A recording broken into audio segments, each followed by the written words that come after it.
Hello vinyl community and anyone else watching this. I'm back finally. Where does the time go? I don't know.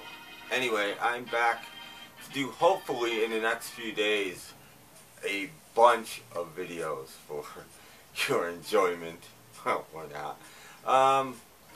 And the first one I'm going to do is inspired by Sean Zlotch. If you don't know him, check his channel out. He's a really interesting guy.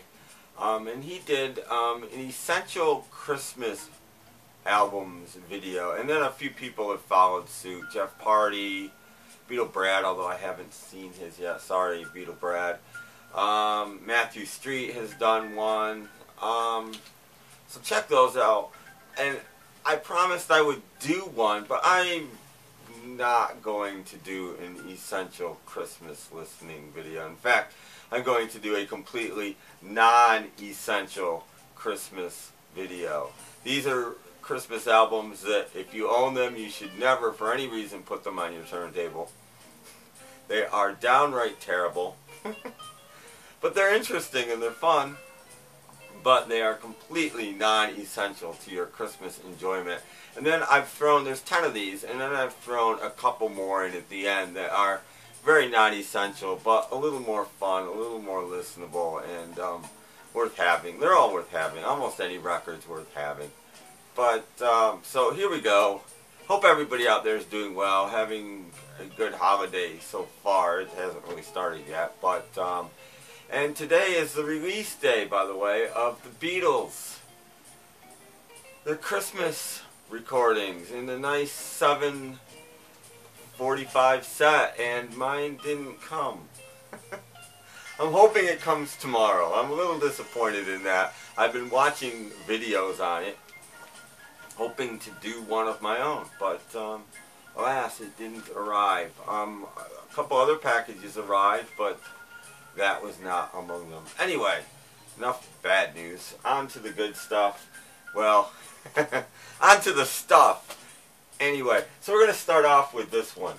This one is about the most non-essential Christmas album I could think of. These aren't in order, but this could easily be number one. It's called Merry Merry Michaelmas, and it's by Mickey Rooney. Yes, Mickey Rooney did a Christmas album, and he did it in the 80s. There's the back. And,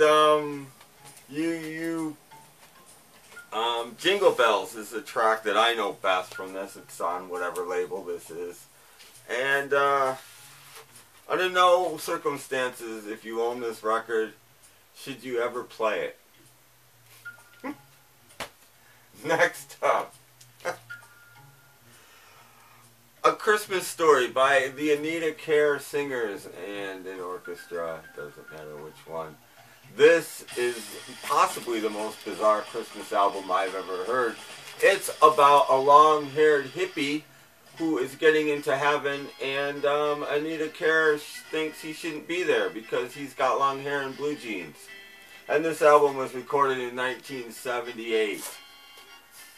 That's right, 1978, and she's worried about hippies in long hair and blue jeans. Anita Kerr Singers. Don't buy it, don't play it. Well, buy it by all means, just don't play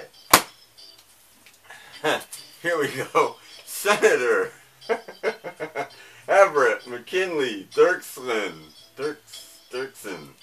Yeah, this guy insisted on making records. He made a lot of them. Don't listen to any of them. Still in shrink, an original copy. It's on Capitol. It's got the original in the sleeve. It's got the Capitol swirl. I'm not going to bother showing that. But there you go. For your non-listening Christmas enjoyment, Senator McKinley. Anybody remember this guy? Christmas album. Joel Dolce. What's the matter you? Hey, shut up in your face. That guy. That guy made a Christmas album. Still in shrink.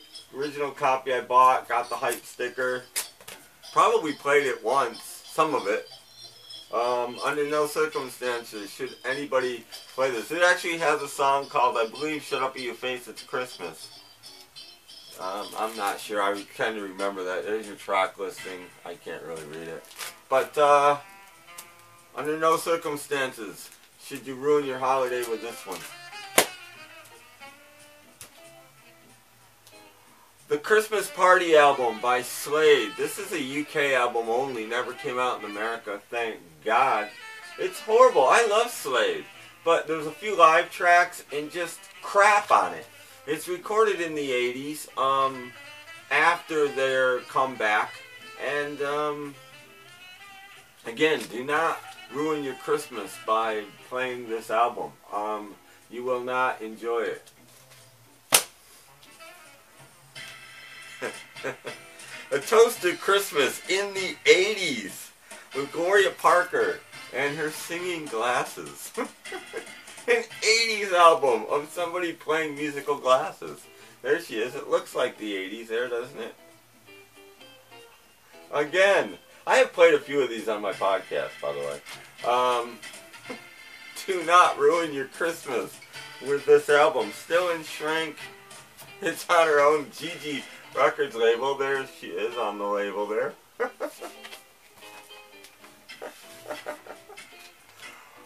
Horrible.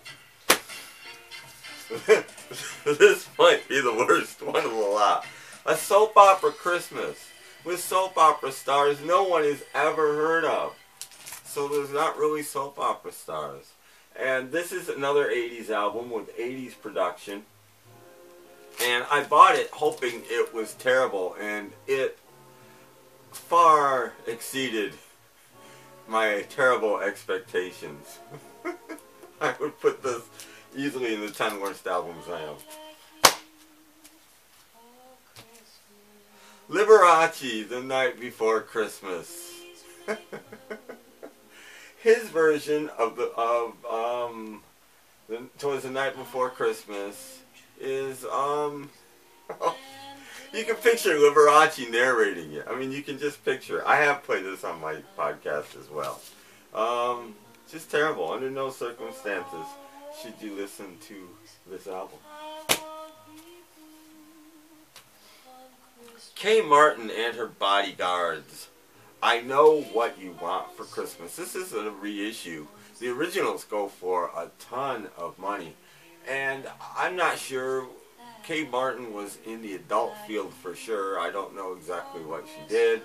The album quality is, it sounds like it was recorded off of a 70-year-old reel-to-reel tape, that it just lost its fidelity. That's one of the main reasons don't buy this.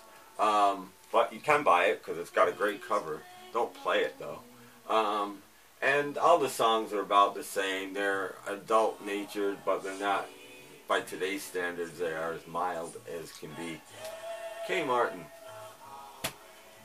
And I got a couple more here. I've lost track of the count. Christmas songs that tickle your funny bone. Only they don't. This is a terrible children's record. Don't even buy it for your kids and have them listen to it, because they will not like it. Now, the reason I bought this is Larry Groce, the guy that did the Junk Food Junkie, is largely responsible for this. And it's terrible. Skip it. Edie Gourmet and the Trio Los Panchos, Feliz Navidad. If you are of, I'm trying to put it politically correctly here. If you speak Spanish, if you are of Spanish descent of some sort, you speak Spanish, this is a fine album. This is Edie Gourmet recording Christmas songs in Spanish. Pretty non-essential Christmas listening. And I think this is my last one of the 10. Maybe I've already hit 10. I don't know. We Need a Little Christmas, the Gold Diggers. Remember them? They were on the Dean Martin show a lot. This album isn't actually bad. In fact, I like their version of We Need a Little Christmas better than Ray Conniff's. But it's that sort of thing. It's very Ray Conniff-y vocal album. but it's completely non-essential. But this marks the barrier between the good and the bad. This actually, if you seek it out and it's cheap, I'd pick it up. Now we get into a little bit better territory here. Records that are awful in their own way, but they're awfully great. The Glad Singers, Swing Bells. This is actually really good. Their version of Deck the Halls is the best Deck the Halls I've ever heard. Very happy, as you could imagine, they are, the Glad Singers. This is a mono copy on Columbia. Bonanza Christmas at the Ponderosa. This actually, if you see this, pick it up by all means. It's Haas sings. Enough said. Now, if you really love the song Blue Christmas, whoa, and there it goes. Slippery little devil. Find yourself a copy of Blue Christmas. This is a promo only LP. It's got 15, no, maybe more than that, 20 versions of Blue Christmas on it. Elvis is on here, Johnny Mathis, Merle Haggard, Jim Reeves, the Beach Boys, Ernest Tubb, Danny Davis, Glenn Campbell, Willie Nelson, Lawrence Welk, Jackie Gleason, Tabby Waddett, Mickey Gilley. So if you want to sit there and listen to Blue Christmas 20 times in a row, this is the album for you. And last but not least, the Bobby Sherman Christmas album. Now this is about the most unrockin' Christmas album I've ever heard, and that's why I'm including it. You'd think with Bobby Sherman, teen idol, playing music for kids, it would rock out a little bit. The tamest version of Jingle Bell Rock I've ever heard. Ed Ames does a more rockin' version of Jingle Bell Rock than Bobby Sherman does. Bobby Sherman's Christmas album. Okay, there's my sort of unmarried. I do collect Christmas records, by the way. There's my unmarried contribution to the Christmas thread going around. So check out all those channels. Check out Matthew Sweet and Sean Glotch, who started this, and Beetle Brad, of course, and who am I? Oh, Tommy Burton did one too. Tommy Burton's is really good. Check his channel out as well. Hope everybody has a great holiday. Merry Christmas. Happy New Year. Not that I'm not going to be back, hopefully about 20 times before then, but there you go, some non-essential Christmas albums. And check out my podcast, snapcracklepop.podomatic.com. If you go all the way to the bottom, you'll find 2 or 3 of my earlier Christmas shows on my Vault episode, if you're into Christmas. And the one that's up right now currently is about 2.5 hours long, and it's shows... It's all the show, not all, but many. I talk about many of the shows I've seen, the artists I've seen live, and there's some good stories, and people seem to like this one. And tomorrow, which may be today by the time I get this uploaded, who knows, start the 2 Christmas episodes I'm doing this year. So check those out, and thanks for watching. Appreciate every one of you. New subscribers, everybody, thank you. Have a great holiday, and I'll be back right now with another video. Bye.